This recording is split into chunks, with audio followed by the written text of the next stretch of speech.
Irmãos, eu quero ler o texto da carta de Paulo aos Efésios, capítulo 4, versos 1 a 4. Vamos ler o texto, depois nós oramos ao Senhor. Efésios 4, de 1 até o verso 6.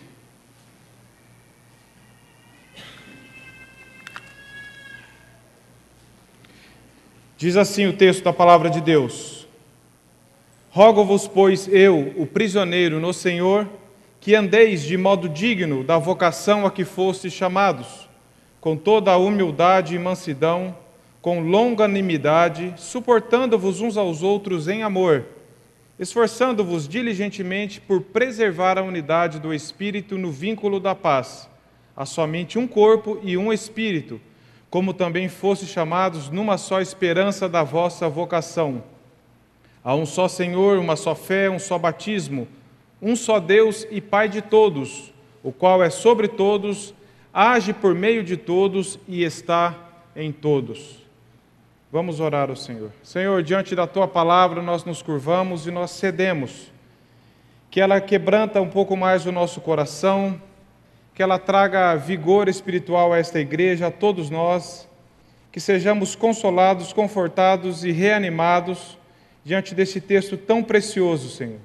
Fala profundamente aos nossos corações, atinge, Senhor, lá no íntimo das nossas motivações, da nossa mente. Senhor, nos aqueça o coração, nos faça entender, compreender e crer mais no Senhor. Oramos também pelas ofertas que foram dadas, devolvendo ao Senhor aquilo que o Senhor tem dado para nós, que possamos ter sabedoria, os diáconos possam ter sabedoria para fazer bom uso dela na aplicação do Teu reino. Em nome de Jesus. Amém. Os irmãos podem recolher as ofertas, por favor. Meus irmãos, esse texto da carta de Paulo aos Efésios é um texto desafiador que tem estado na minha mente, me incomodando, me fazendo rever e aprender muitas verdades deste texto. Eu queria compartilhar com os irmãos alguns pontos. Primeira coisa, o propósito da carta é ensinar duas verdades aos cristãos de Éfeso. O primeiro é o privilégio de ser igreja, o privilégio de os irmãos pertencerem ao corpo de Cristo, o corpo vivo do Senhor. Isso é um privilégio muito grande. A carta de Paulo aos Efésios traz essa verdade para nós. A segunda verdade é que isso traz implicações, como toda verdade traz implicações. Isso é um privilégio e as implicações práticas do que é ser igreja. Algumas verdades fundamentais da carta de Efésios, só um panorama, a primeira é que a igreja havia recebido bênçãos maravilhosas pela sua união com Cristo. Paulo vem falando isso desde o capítulo 1, as bênçãos que nós temos por pertencermos a Cristo.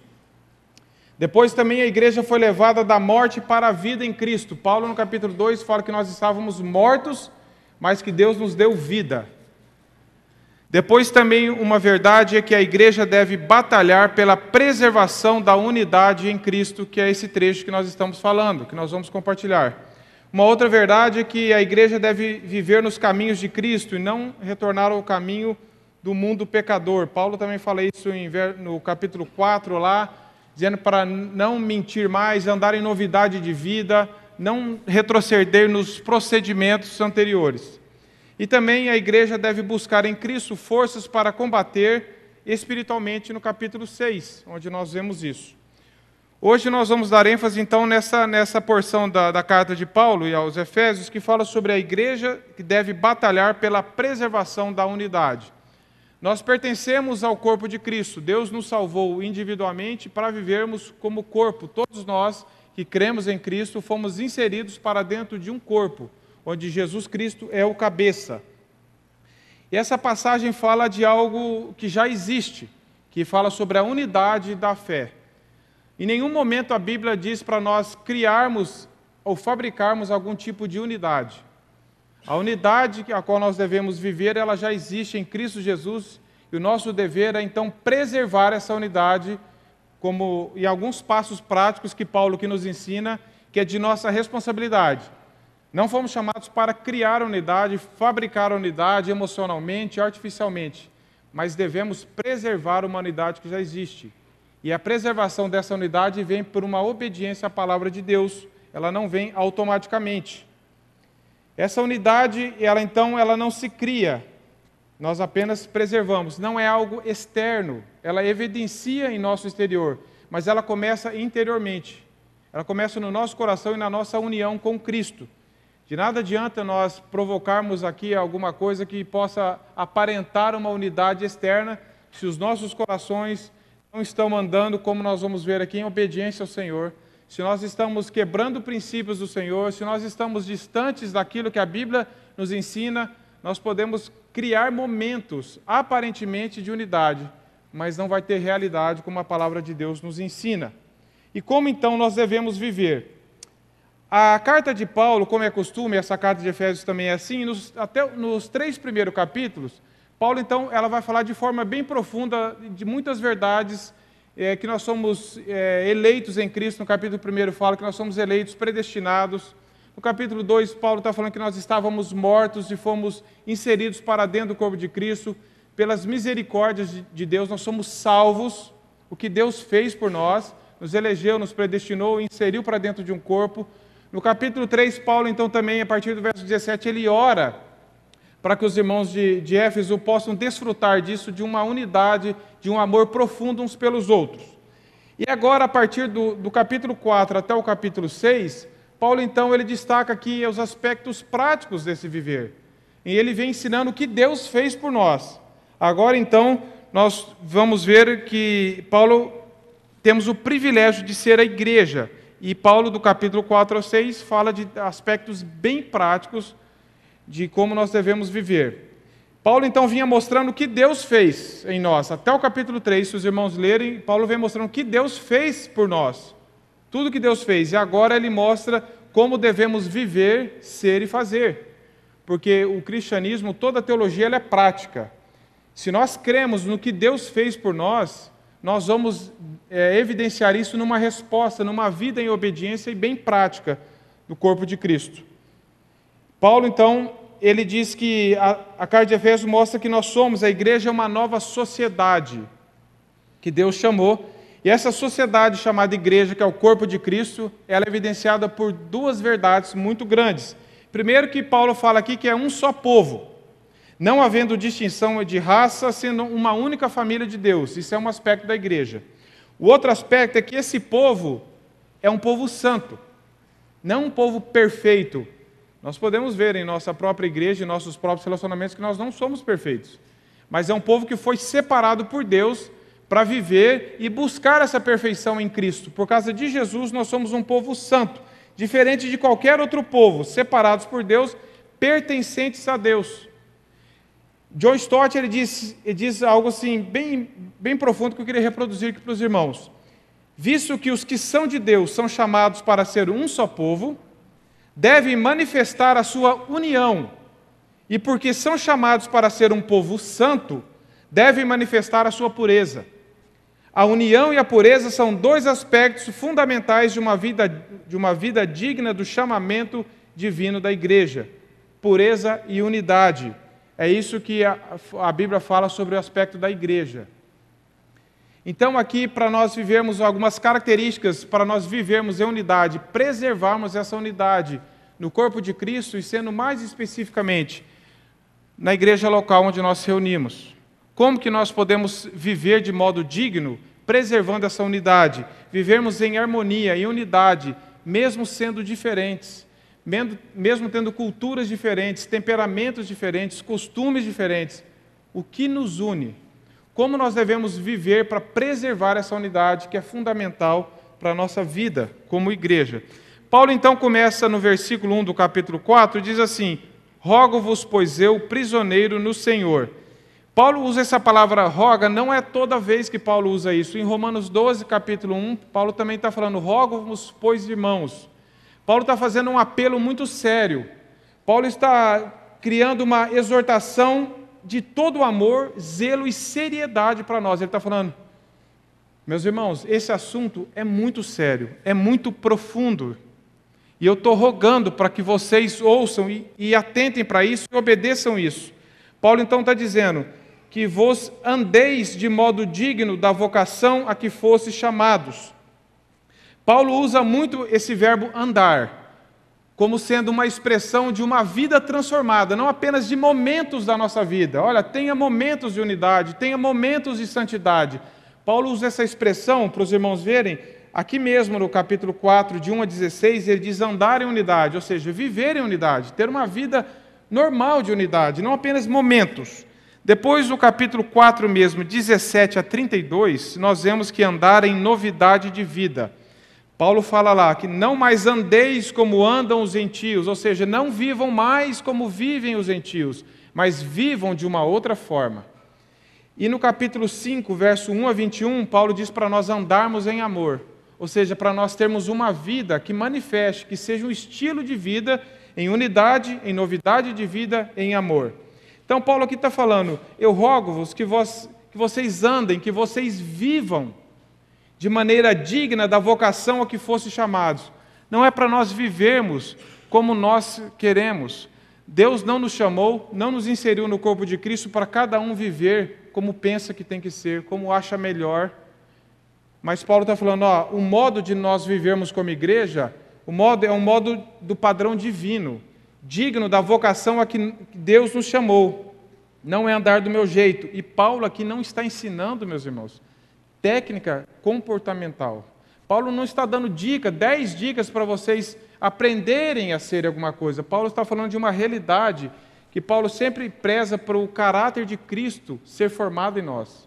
Então Paulo não está dando dicas de como nós podemos aprender exteriormente a viver, mas Paulo está falando lá no profundo do nosso coração, como que nós devemos viver, como que nós devemos ser, como que nós devemos conviver como igreja. A preocupação de Paulo era que as pessoas expressassem o caráter de Cristo. Nós vemos isso em Colossenses 1:28, em outra carta. Paulo está ensinando a andar de acordo com o chamamento de Deus. Então, Paulo agora, ele fala assim, eu estou rogando para que vocês vivam de modo digno da vocação que fossem chamados. Paulo dá essa introdução. Mas o que seria viver de modo digno da vocação que nós somos chamados? Seria algo tão vago, tão abstrato, cada um vive de um jeito e pode afirmar que está vivendo de modo digno?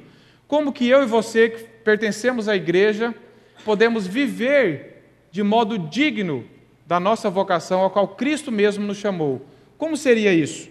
Então, Paulo destaca 5 aspectos que devem estar presentes em nossa vida. Primeiro, ele vai falar aqui que nós vamos trabalhar um por um. Humildade, mansidão, longanimidade, tolerância mútua, que é o suportáveis uns aos outros, e o amor.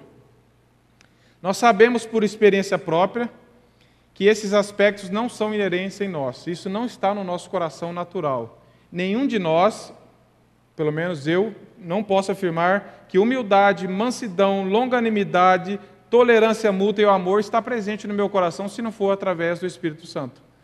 Então, o que Paulo está falando aqui não é para nós extrairmos de nós mesmos isso. Ele não está ensinando algumas coisas que nós precisamos aprender, a não ser que nós dobremos os joelhos e nos curvemos diante da palavra de Deus. São 5 características divinas, são 5 frutos do Espírito, que Paulo está exortando, que para nós expressarmos isso, nós temos que nos dobrar diante do Senhor. E é a vida digna que nós devemos viver, meus irmãos, não é no esforço próprio, mas é no esforço de nós buscarmos ao Senhor, buscarmos nele, nos enchendo do Espírito Santo, para que essas virtudes apareçam no meu e no seu coração, em nossos relacionamentos, aqui na comunidade. Então, Paulo, ele começa a falar, é interessante que antes dele falar dessas características, repare nessa palavrinha tão pequena, ele fala assim, no verso 2, com toda a humildade. Meus irmãos, quando Paulo fala com toda a humildade, ele usa essa palavra no capítulo 1, verso 8, capítulo 4, verso 19 e 31, capítulo 5, verso 3 e verso 9, e no capítulo 6, verso 18. Paulo está dizendo, não é com uma humildade qualquer, não é como uma meia humildade, uma meia mansidão, algo assim, não muito definido, mas Paulo está falando que vocês vivam de modo digno da vocação com toda a humildade e mansidão. Nós podemos ler com toda a humildade, com toda a mansidão, com toda a longanimidade, com toda a tolerância, com todo o amor. Paulo está falando de um coração que é ganho, que está rendido completamente ao Senhor e está buscando com integridade essas coisas em Deus. Então Paulo está falando com toda. E a primeira virtude que Paulo apresenta, que evidencia no nosso coração se nós estamos vivendo de modo digno do Evangelho ou não, como igreja, a primeira delas, meus irmãos, não podia ser outra a não ser a humildade. O que seria humildade? Como que nós vamos aprender, como que nós vamos manifestar humildade em nossos relacionamentos? Se o nosso coração é tão orgulhoso, tão soberbo, tão cheio de rixas e disputas, será que Paulo está ensinando onde nós podemos pegar humildade? E eu lembrei do texto de Mateus 11, 28 a 30, que Jesus está fazendo aquele convite. Todos vós que estáis cansados, vinde a mim, todos vós que estáis cansados e sobrecarregados, e eu vos aliviarei. Tomai sobre vós o meu jugo e aprendei de mim, que sou manso e humilde de coração, e achareis descansos para a vossa alma. Aonde que nós vamos buscar a humildade? Em Jesus. Não há outra fonte de humildade bíblica a não ser de nós aprendermos com o exemplo de Jesus. O que é a humildade? A humildade tem sido chamada de a primeira, a segunda e a terceira verdade essencial na vida cristã. Sem a humildade, nós vamos ver, não aparecem outros frutos em nosso coração. E a humildade sempre foi desprezada no mundo antigo. Esse substantivo, humildade, no original, não tinha sido usado até então no Novo Testamento. Tinha sido usado um adjetivo que era correspondente, que trazia sempre um significado de sentido baixo, de vil, de coisa humilhante, vergonhosa. A humildade não tinha sido algo reconhecidamente como uma virtude, mas sim como algo vergonhoso. Humildade era sinônimo de fraqueza, de todo tipo de coisa que não representasse uma virtude. A humildade era algo reprovável. Mas na vinda de Jesus, a humildade tornou-se uma virtude. Quando nós lemos lá em Filipenses 2, no capítulo 2, dos primeiros 5 versos, 9 versos, nós lemos o exemplo de Jesus. A humilhação de Jesus, a humildade, aquele que tinha todo o direito, se humilhou, se esvaziou. E nós aprendemos então que o exemplo de humildade de Jesus, nós devemos seguir esses passos. Porque em 1 João 2,6 diz assim: aquele que diz estar em Cristo deve andar onde Cristo andou? Fisicamente? Não necessariamente, mas como Cristo andou. Aquele que diz estar nele deve andar como ele andou. E como que Jesus andou? Não foi em humildade? Nós não lemos em Filipenses 2,5, em toda a Bíblia, o coração de Jesus, ele mesmo chamando para nós aprendermos dele a termos humildade, a sermos humildes. Isso nos leva à pessoa de Cristo. Se tem algo que é fundamental à unidade da igreja, meus irmãos, essa primeira verdade é a humildade no nosso coração que tem que aparecer. Sem a humildade, não vai haver preservação da unidade. Se nós não aprendermos de Jesus o que é sermos humildes, é impossível nós vivermos na família, na sociedade e na igreja de forma a preservarmos a unidade. Seremos aqui um monte de gente orgulhosa e cada um tentando prevalecer e se aparecer e ser melhor que o outro, e isso não traz unidade, isso traz divisão. Quando eu me vejo muito bom, quando o meu coração se incha de orgulho, eu não busco unidade, eu busco prevalecer sobre as pessoas. E isso traz divisão. No Sermão do Monte, qual é a primeira bem-aventurança que Jesus ensina? No verso Mateus 5,3: bem-aventurados os humildes de espírito, porque deles é o reino dos céus. Jesus começa com a humildade. Humildade é nós avaliarmos a nós mesmos honestamente à luz da santidade de Deus e da nossa pecaminosidade. Essa frase está no livro Humildade, de C.J. Mahaney. Um livro muito desafiador para nós. Humildade é nós avaliarmos a nós mesmos honestamente à luz da santidade de Deus e da nossa pecaminosidade. E quando nós nos colocamos de acordo com a santidade de Deus, quem de nós não se sente humilhado ou não se torna humilde quando vê a nossa pecaminosidade diante da santidade de Deus?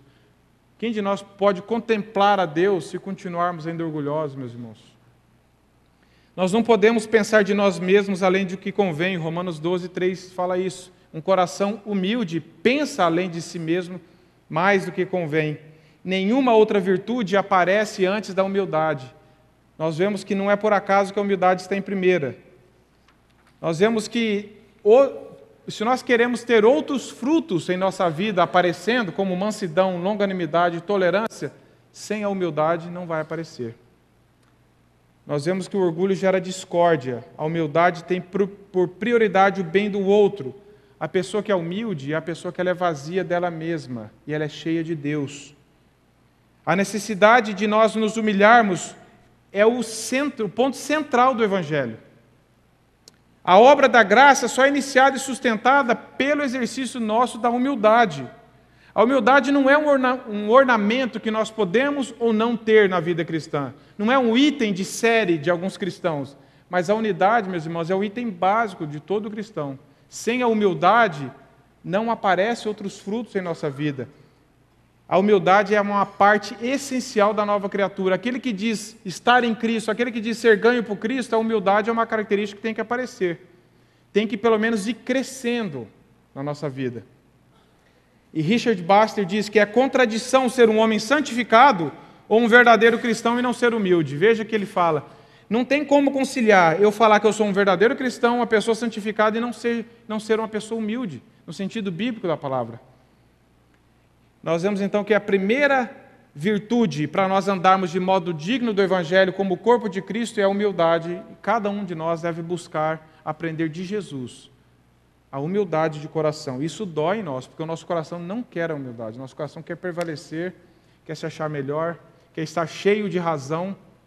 E isso tem afetado a nossa unidade, isso tem afetado os nossos relacionamentos, seja em que nível for. Se nós não nos dobrarmos, não aprendermos de Jesus essa humildade, meus irmãos, e não colocarmos no nosso coração, Senhor, tem misericórdia de mim, que meu coração ainda está muito orgulhoso, nós não vamos desfrutar da verdadeira humildade e da verdadeira unidade. A segunda virtude que Paulo coloca aqui, que está amarrada com humildade, que são inseparáveis, é a virtude da mansidão. Paulo diz aqui, com toda humildade e com toda mansidão. Humildade e mansidão são virtudes inseparáveis. Não tem como alguém dizer ser humilde e não ser manso, ou querer ser manso sem antes ser humilde. Mansidão não pode ser confundido com fraqueza. Às vezes nós confundimos, aquela pessoa é mansa, ele é fraco, não tem opinião para nada, ele não tem opinião própria, assim, ele não estabelece limites na vida dele, ele não tem vontade própria. No sentido de que parece que ele é anulado, ele é manso, tudo está bom, tudo está certo, não se opõe ao erro, não se opõe ao pecado. Isso não é o sentido de humildade, de mansidão. Pois Cristo mesmo diz em Mateus 11, 28, que ele era manso e humilde. Ora, se Jesus Cristo era manso, mansidão não pode ser fraqueza. Nós já excluímos fraqueza e todas as coisas que não são virtudes dessa palavra. Mansidão verdadeira, na verdade, é a entrega da nossa vontade a Deus. É nós cremos que a vontade de Deus é melhor do que a nossa, que a verdade de Deus é boa, perfeita e agradável.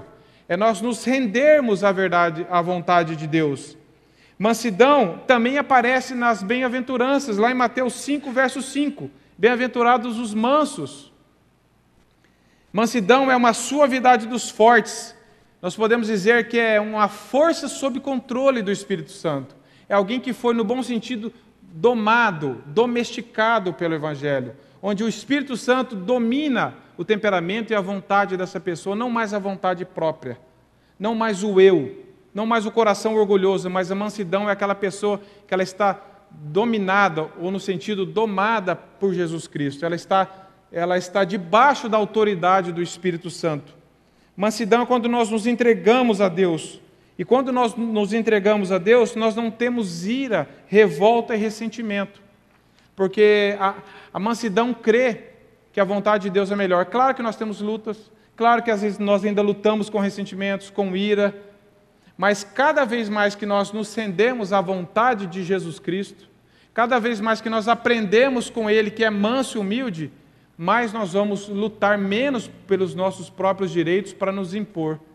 Isso que nós vamos ver, que a humildade, ela descreve a nossa atitude em relação a nós mesmos.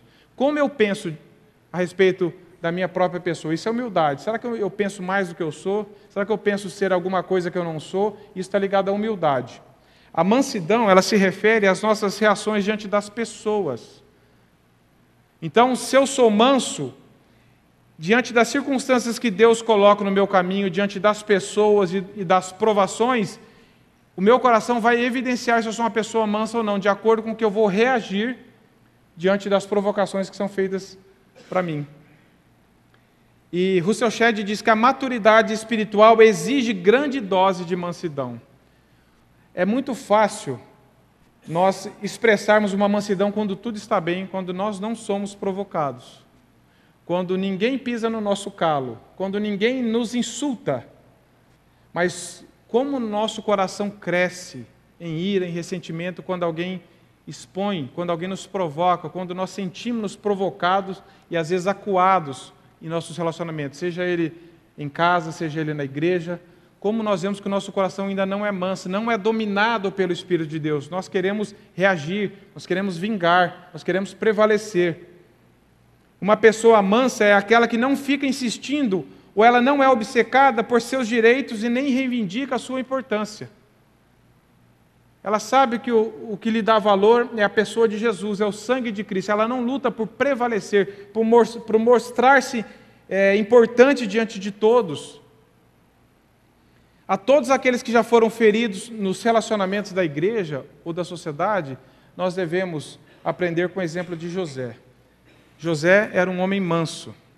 Nós sabemos a história de José, lá em Gênesis, a partir do capítulo 37, o que os irmãos fizeram com José. E lá no capítulo 50 de Gênesis, verso 19 e 20, quando aquela situação toda se desenrola e os irmãos estão diante de José com medo, falou assim, agora José vai vingar, agora o coração de José está cheio de ira e de ressentimento, agora está bravo. José, quando os irmãos chegam diante de José, José fala assim, não temas, acaso estou eu no lugar de Deus? Vós, na verdade, intentastes o mal contra mim. José não está tampando, querendo tapar o sol com a peneira. Ele está falando assim, vocês realmente tentaram fazer coisa ruim. Mas Deus tornou isso em bem para fazerdes como vedes, agora que se conserve muita gente em vida. Meus irmãos, um coração manso diz isso aqui, não temas, acaso estou eu no lugar de Deus? Eu sou o juiz de alguém, meus irmãos? Um coração manso não tenta vingar as pessoas, não tenta sentenciar sobre ninguém quando é provocado. E José expressa esse coração. Ele foi maltratado a vida dele toda, não só pelos irmãos, mas quando esteve na prisão também. E o coração dele estava manso. Ele falou assim, eu não estou no lugar de Deus. Vocês vão responder diante de Deus. Eu não vou vingar de vocês. É um coração que não estava reivindicando direitos, reivindicando uma autoridade. Outra pessoa que foi mansa, a Bíblia diz que foi o homem mais manso sobre a face da terra, está lá em Números 12, 3, foi Moisés. E nós sabemos que Moisés era uma pessoa que Deus usou profundamente na história da igreja, com o povo de Israel. Moisés demonstrou mansidão, eu citei apenas duas formas aqui. Primeiro, renunciando às riquezas, honrarias e o poder que lhe pertenciam quando ele foi feito o filho da filha de Faraó, lá em Hebreus 11, 24. Moisés não usou daquele poder todo, da riqueza de tudo, para prevalecer. Mas ele tinha um coração manso, não estava pegado nessas coisas. Moisés também demonstrou mansidão na relutância em aceitar o prestígio e o poder necessários para conduzir os israelitas para fora do Egito. Moisés falou, ele se sentia incapacitado, ele dependia do Senhor. Ele não queria usar aquilo lá para sobrepor as pessoas, para dominar as pessoas, para impor a sua vontade nas pessoas. E tem uma frase do irmão Thomas de Kempis que ele diz, Moisés não se apaixonou por nenhuma alegria particular dele mesmo, nem deseja se regozijar em si mesmo, pelo contrário, deseja acima de toda coisa boa ser feliz ao desfrutar de Deus. O homem manso, ele quer fazer a vontade de Deus, e ele quer que a vontade de Deus prevaleça nos seus relacionamentos. Quando ele é provocado, quando ele é insultado, ele fala, Senhor, eu não estou no teu lugar, eu não quero me vingar, eu não quero reagir, eu quero aprender do Senhor como é reagir de acordo com a tua vontade. Isso começa lá na humildade, e agora começa a vir na mansidão, num coração manso, como Jesus nos ensina. Uma pessoa mansa não será dominada pela sua língua, pelos desejos e pelo seu próprio temperamento. Muitas vezes nós somos dominados pelos nossos desejos, temperamentos e vontades. Mas a pessoa mansa Deus não anula o nosso temperamento. Deus não tira as nossas vontades todas. Ele molda, Ele coloca a vontade dEle, e a nossa vontade pecaminosa Deus vai tirando e vai colocando a dEle, e Deus vai trabalhando em nós, para que nós não sejamos dominados por reações. Comigo é assim, fez mal, leva mal, fez bem, leva bem. Para isso não precisa ser cristão. Para reagirmos aqui, não precisamos tratar bem apenas quem trata, ser bondoso com quem apenas é. Naturalmente, muita gente que não é cristã também tem essa lei. Mas nós que temos que aprender com Jesus, nós temos que ser humildes e mansos nas provocações, nos insultos. Isso é muito difícil, meus irmãos. Isso é um desafio para nós. Nós temos que nos colocar de joelhos diante do Senhor. O manso não é controlado pelas ações do outro. Mansidão tem duas características. Em Tiago 1, capítulo 21, diz que nós devemos acolher a palavra de Deus com mansidão. Mansidão tem a ver com nós, diante da palavra de Deus, acolher com mansidão. E também fala dos nossos relacionamentos. 2 Timóteo 2, 25. Queria que os irmãos abrissem esse texto. 2 Timóteo 2, 25. Também fala aqui na questão de... Começa no 24. 2 Timóteo 2, 24 e 25. Fala com relação às falsas doutrinas, os falsos crentes, na questão da correção. E diz assim: ora, é necessário que o servo do Senhor não viva a contender, e sim deve ser brando para com todos, apto para instruir, paciente, disciplinando com mansidão os que se opõem, na expectativa de que Deus lhes conceda não só o arrependimento para conhecerem plenamente a verdade, mas também o retorno à sensatez, livrando-se eles dos laços do diabo, tendo sido feitos cativos por ele para cumprirem a sua vontade.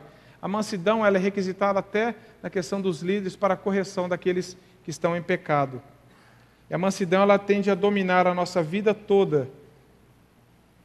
Um homem manso pensa bem pouco nas suas reivindicações pessoais, assim como o homem humilde pensa bem pouco nos seus méritos pessoais.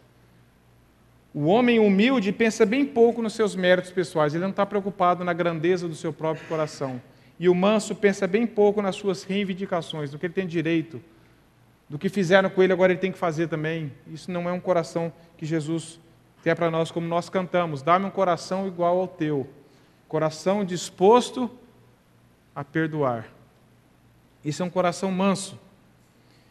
E Russell Shedd, quase que não tem como não ler essa expressão que Russell Shedd diz no livro dele sobre as bem-aventuranças. Ele diz sobre a relação sobre os mansos. Ele diz assim: não é suficiente entregar os nossos direitos sobre coisas e acontecimentos. Devemos também ceder os direitos sobre nossa boa reputação. Quem é realmente manso não se sente lesado pelas flechas acusatórias traiçoeiramente lançadas contra a sua pessoa. Muitas vezes somos alvo da inveja e dos ciúmes. Se reconhecermos a corrupção profunda do nosso coração, com grande frequência descobriremos um elemento de verdade nas acusações lançadas contra nós. Entre as marcas da carne pecaminosa estão a mágoa e o desejo de nos vingar quando o nosso bom nome é atingido. Por outro lado, perdoar genuinamente reflete a santidade que o Espírito Santo está gerando em nós. Os mansos entregam os direitos sobre as pessoas. Meus irmãos, que verdade isso fala para nós. Nós entregamos aquele direito que nós pensamos ter de vingar as pessoas, nós entregamos isso nas mãos de Deus. Nós não somos juízes, nós não podemos sentenciar contra as pessoas. Isso quebra a unidade, isso não faz preservar a unidade do corpo de Cristo. A terceira virtude que Paulo fala é com toda a longanimidade. Humildade, mansidão e longanimidade. Essa virtude é usada para indicar uma firme paciência no sofrimento ou nas provocações. Olha aqui que diz Tiago 5,10. Abram, por favor, em Tiago 5,10.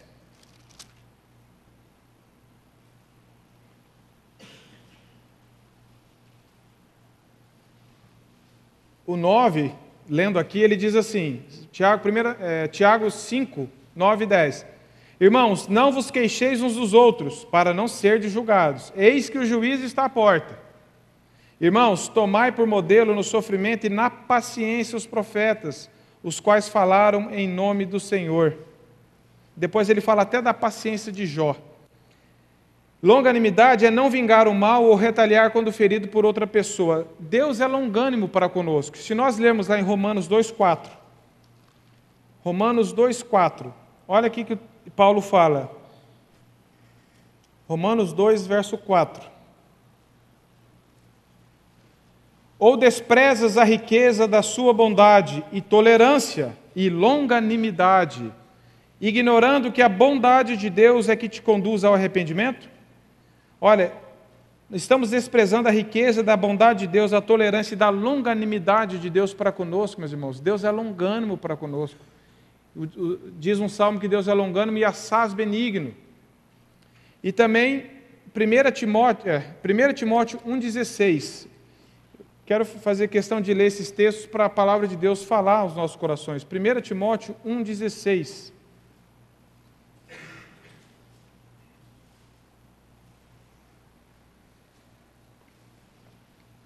Diz assim: mas por essa mesma razão me foi concedida a misericórdia, para que em mim o principal evidenciasse Jesus Cristo a sua completa longanimidade, e servisse eu de modelo a quantos hão de crer nele para a vida eterna.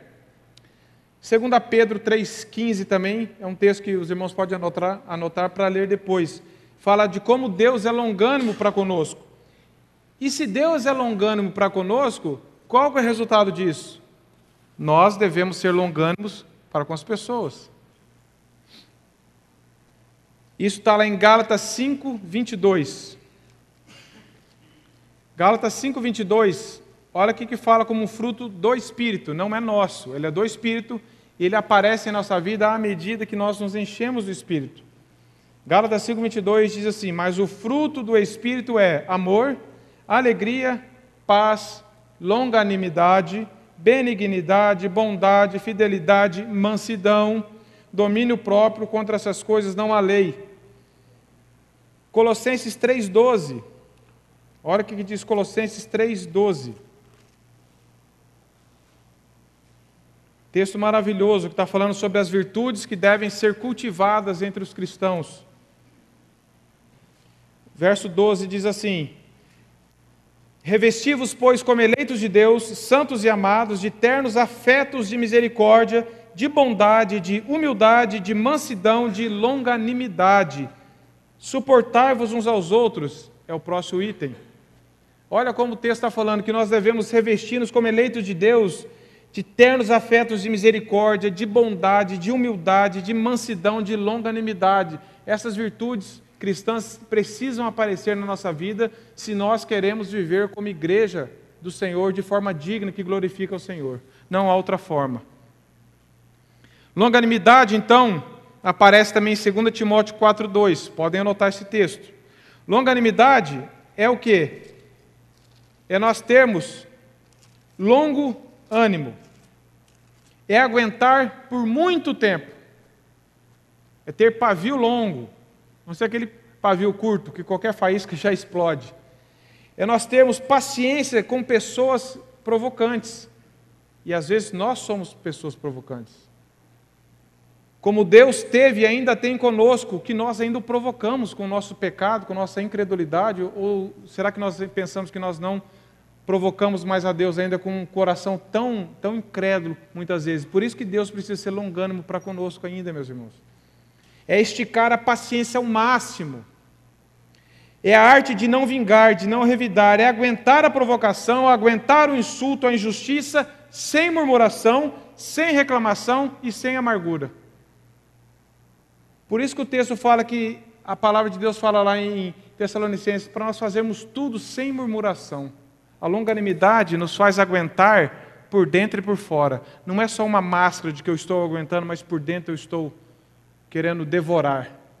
É um coração manso. Não é um comportamento apenas manso, mas é um coração ganho, um coração manso. Uma pessoa seguirá a mansidão, a longanimidade, a gentileza, a paciência. Nós devemos por ser longânimos, tolerar muitas coisas, porque muitas pessoas têm que tolerar muitas coisas em nós. Por isso que a quarta virtude é suportando-vos uns aos outros em amor. Suportar é algo recíproco, uns aos outros. Muitas vezes nós achamos que somente nós precisamos suportar, mas nós esquecemos que também, muitas vezes, as pessoas precisam nos suportar, no sentido de dar suporte, mas no sentido que também de nós aguentarmos as provocações, aguentarmos as diferenças e suportarmos aqui é a manifestação da paciência na prática. Se eu sou paciente, se eu digo que estou aprendendo a ser manso, paciente, eu vou suportar as coisas, as adversidades, nos relacionamentos, nas circunstâncias da vida.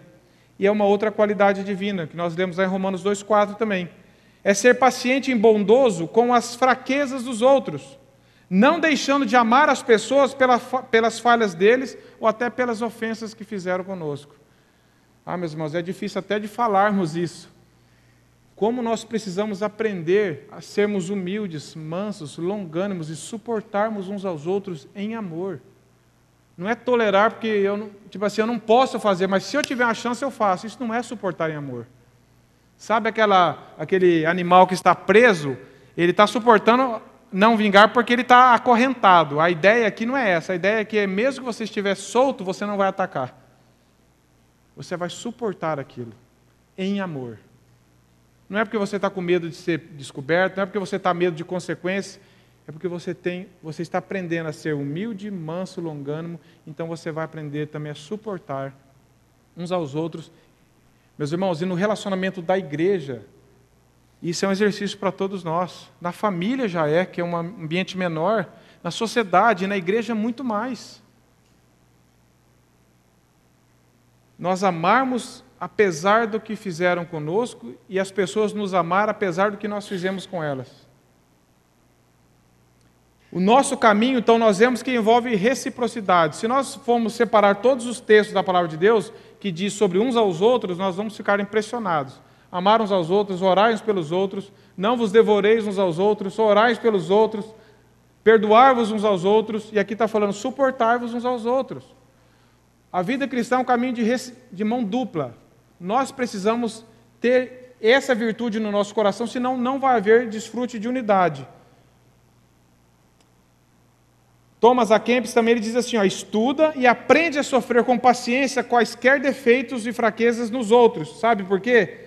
Porque também tu tens muita coisa que os outros devem suportar. Nós achamos que nós só precisamos aprender a suportar, que nós somos muito agradáveis, meus irmãos. Isso não é um coração humilde. Se nós pensamos assim, nós já não estamos evidenciando o primeiro fruto, que é a humildade.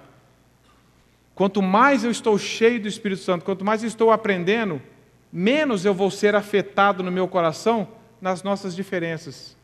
Mais nós vamos aprender a nos suportar em amor. Apesar das falhas que ainda há em nós, apesar do nosso caráter que ainda está sendo transformado, e por isso ainda há poeira, a confusão, às vezes algum atrito, nós vamos continuar suportando isso em amor, querendo amar a pessoa, querendo aproximar da pessoa, apesar de todos os problemas, porque isso está falando do amor de Cristo e do amor fraternal que tem que haver no nosso coração. Colossenses 3,13 diz, suportai-vos uns aos outros. Paulo está falando, suportai-vos uns aos outros.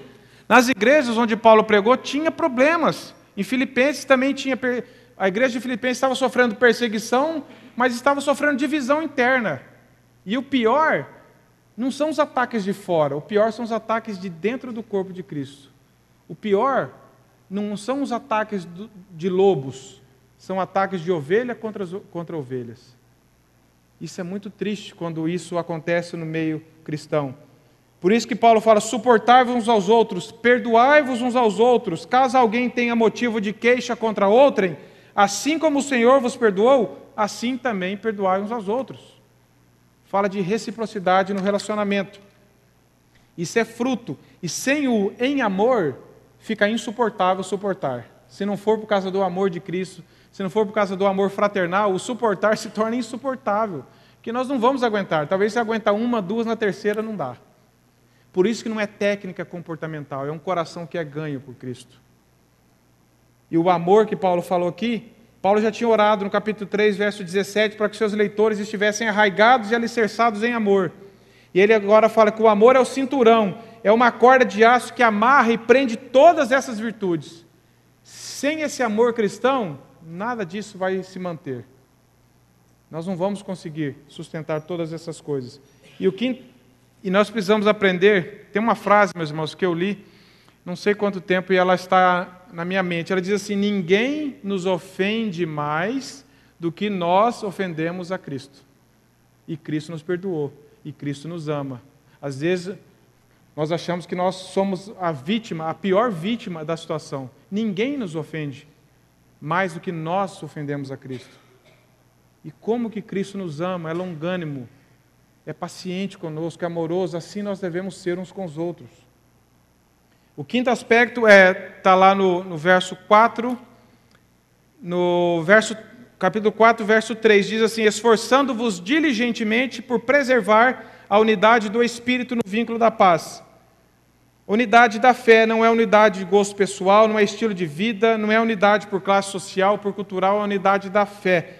Esse vínculo aqui é algo que prende as coisas, e o nome desse vínculo que Paulo dá é paz. Por isso que ele disse: no que depender de todos, no que depender de vós, tende paz com todos. Vivei na bem-aventurança em Mateus 5, verso 9, diz: bem-aventurados os pacificadores, aqueles que promovem paz, que buscam a paz nos relacionamentos. A unidade bíblica fundamenta-se na unidade da Trindade. Nós vamos ver, por isso que Paulo fala aqui, que nós devemos nos esforçar com diligência por preservar essa unidade do Espírito. Nós não vamos criar, nós vamos preservar. Agora, para preservar precisa de esforço, meus irmãos. Nós não podemos poupar esforços com relação a nos dobrar diante do Senhor, a buscar um coração humilde, longânimo, paciente. Isso exige esforço nosso, isso é desgastante, porque o nosso coração é contrário a isso. Mas se nós buscarmos diante do Senhor, Deus é fiel ao que Ele mesmo prometeu, e Ele falou assim: vinde a mim, vocês vão aprender comigo. Sem esse esforço, meus irmãos, nós não vamos conseguir preservar a unidade. Talvez a unidade não está sendo desfrutada como deveria em nosso meio, em outras igrejas, na nossa família, em nossos relacionamentos, porque nós não estamos nos esforçando como deveríamos. Nós estamos relaxados e queremos dizer o seguinte: se vier a unidade, veio, se der, deu, mas se depender de mim, eu não vou me esforçar para isso. O texto está falando: esforçando-vos com diligência. Será que você tem se esforçado? Será que eu tenho me esforçado diante desse texto? Senhor, eu quero promover a paz aqui onde eu me reúno. Eu quero ter um coração humilde, longânimo, manso, perdoador. Eu quero aprender a suportar, porque, Senhor, as pessoas também precisam ter isso comigo. Senhor, eu quero ser um agente que promove paz na comunidade. Eu quero ser alguém quebrantado pelo Senhor. Eu quero ser alguém que promove o perdão do Senhor, o amor, a tolerância. Eu posso discordar sem ferir. Unidade não fala todo mundo ser igualzinho, vestir igual, pensar igual, falar igual. Não é isso. Unidade é por causa do sangue de Cristo que está sobre todos nós. E essa origem do esforço exclui qualquer passividade. Ninguém pode falar assim: vamos ver no que vai dar, eu vou ficar na minha. Se vier, veio. Eu vou ficar quietinho. O texto está falando: não, você tem que se esforçar. A ideia aqui é a seguinte: tome iniciativa. Você tem que tomar iniciativa e você tem que buscar isso agora. Eu preciso buscar isso agora. Seja sincero, comece com você. A ideia do texto é essa, não é passividade. É nós nos dobrarmos e nós buscarmos. E para terminar, meus irmãos, o motivo para nós buscarmos isso está na Trindade, na unidade da Trindade, que diz lá a partir do verso 4: há somente um corpo, há somente um Espírito, como também fossem chamados numa só esperança da vossa vocação. Paulo, do verso 4 ao 6, Paulo mostra surpreendentemente a unidade usando 7 vezes a palavra um, incluindo nessas 7 vezes numa ou uma. 3 das 7 referências à unidade diz respeito às 3 pessoas da Trindade. Observe, verso 4, um só Espírito. Verso 5, um só Senhor, está falando de Jesus. Verso 6, um só Deus.